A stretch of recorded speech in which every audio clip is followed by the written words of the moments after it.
ऋषि पंचमी की व्रत कथा। विदर्भ देश में उत्तक नाम के एक सदाचारी ब्राह्मण निवास किया करते थे। उनकी पतिव्रता नारी सुशीला से एक पुत्री और एक पुत्र का जन्म हुआ था। पुत्र सुविभूषण ने वेदों का सांगोपांग अध्ययन किया। कन्या का समयानुसार एक सामान्य कुल में विवाह कर दिया गया, पर विधि के विधान से वह कन्या विधवा हो गई। तो वह अपने सतीत्व की रक्षा पिता घर रह करके करने लगी। एक दिवस कन्या माता पिता की सेवा करके एक शिलाखंड पर शयन कर रही थी, तो रात भर में उसके सारे शरीर में कीड़े पड़ गए।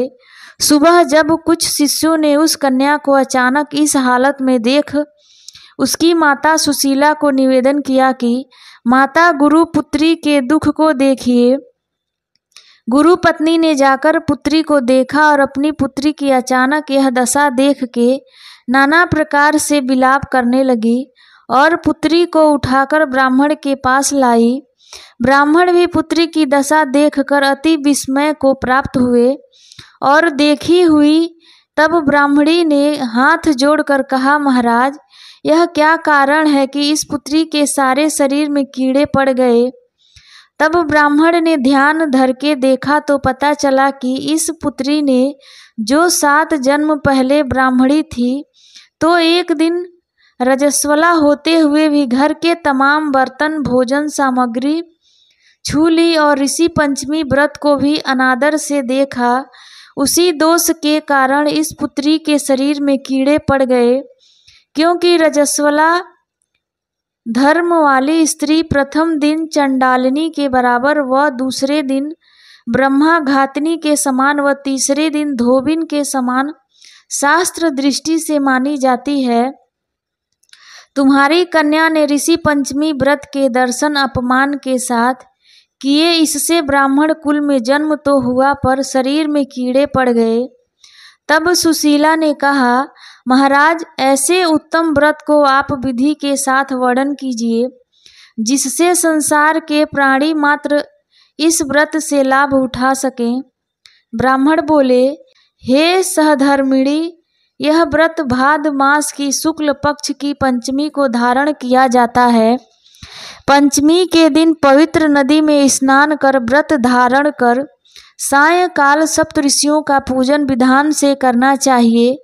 भूमि को शुद्ध गौ के गोबर से लीप के उस पर अष्ट कमल दल बनाकर नीचे लिखे सप्तऋषियों की स्थापना कर प्रार्थना करनी चाहिए। महर्षि कश्यप, अत्रि, भारद्वाज, विश्वामित्र, गौतम, जमदग्नि, वशिष्ठ महर्षियों की स्थापना कर आचमन, स्नान, चंदन, फूल, धूप, दीप, नैवेद्य आदि पूजन कर व्रत की सफलता की कामना करनी चाहिए। इस व्रत को करके उद्यापन की विधि भी करनी चाहिए। चतुर्थी के दिन एक बार भोजन करके पंचमी के दिन व्रत आरंभ करें। सुबह नदी या जलाशय में स्नान कर गोबर से लीप कर सर्वतोभद्र चक्र बनाकर उस पर कलश स्थापना करें। कलश के कंठ में नया वस्त्र बांधकर पूजा सामग्री एकत्र कर अष्ट कमल दल पर सप्तऋषियों की सुवर्ण प्रतिमा स्थापित करें। फिर षोडशोपचार से पूजन कर रात्रि को पुराण का श्रवण करें। फिर सुबह ब्राह्मण को भोजन दक्षिणा देकर संतुष्ट करें। इस प्रकार इस व्रत का उद्यापन करने से नारी सुंदर रूप लावण्य को प्राप्त होकर सौभाग्यवती होकर धन व पुत्र से संतुष्ट हो उत्तम गति को प्राप्त होती है। ऋषि पंचमी की दूसरी कथा। सतयुग में विदर्भ नगरी में शयनजीत नामक राजा हुए थे। वह ऋषियों के समान थे। उन्हीं के राज में एक कृषक सुमित्र था। उसकी पत्नी जयश्री अत्यंत पतिव्रता थी। एक समय वर्षा ऋतु में जब उसकी पत्नी खेती के कामों में लगी हुई थी, तो वह रजस्वला हो गई। उसको रजस्वला होने का पता लग गया, फिर भी वह घर के कामों में लगी रही। कुछ समय बाद वह दोनों स्त्री पुरुष अपनी अपनी आयु भोग कर मृत्यु को प्राप्त हुए। जयश्री तो कुतिया बनी और सुमित्र को रजस्वला स्त्री के संपर्क में आने के कारण बैल की योनि मिली, क्योंकि ऋतु दोष के अतिरिक्त इन दोनों का कोई अपराध नहीं था। इसी कारण इन दोनों को अपने पूर्व जन्म का समस्त विवरण याद रहा। वे दोनों कुतिया और बैल के रूप में उसी नगर में अपने बेटे सुचित्र के यहाँ रहने लगे। धर्मात्मा सुचित्र अपने अतिथियों का पूर्ण सत्कार करता था। अपने पिता के श्राद्ध के दिन उसने अपने घर ब्राह्मणों को भोजन के लिए नाना प्रकार के भोजन बनवाए। जब उसकी स्त्री किसी काम के लिए रसोई से बाहर गई थी तो एक सर्प ने रसोई की खीर के बर्तन में विष वमन कर दिया। कुतिया के रूप में सुचित्र की माँ कुछ दूर से सब देख रही थी। पुत्र की बहू के आने पर उसने पुत्र को ब्रह्मा हत्या के पाप से बचाने के लिए उस बर्तन में मुंह डाल दिया। सुचित्र की पत्नी चंद्रवती से कुतिया का यह कृत्य देखा न गया और उसने चूल्हे में से जलती लकड़ी निकालकर कुतिया को मारी। बेचारी कुतिया मार खाकर इधर उधर भागने लगी। चौके में जो जूठन आदि बची रहती थी वह सब सुचित्र की बहू उस कुतिया को डाल देती थी, लेकिन क्रोध के कारण उसने वह भी बाहर फेंकवा दिया। सब खाने का सामान फेंकवा कर बर्तन साफ करके दोबारा खाना बनाकर ब्राह्मणों को खिलाया।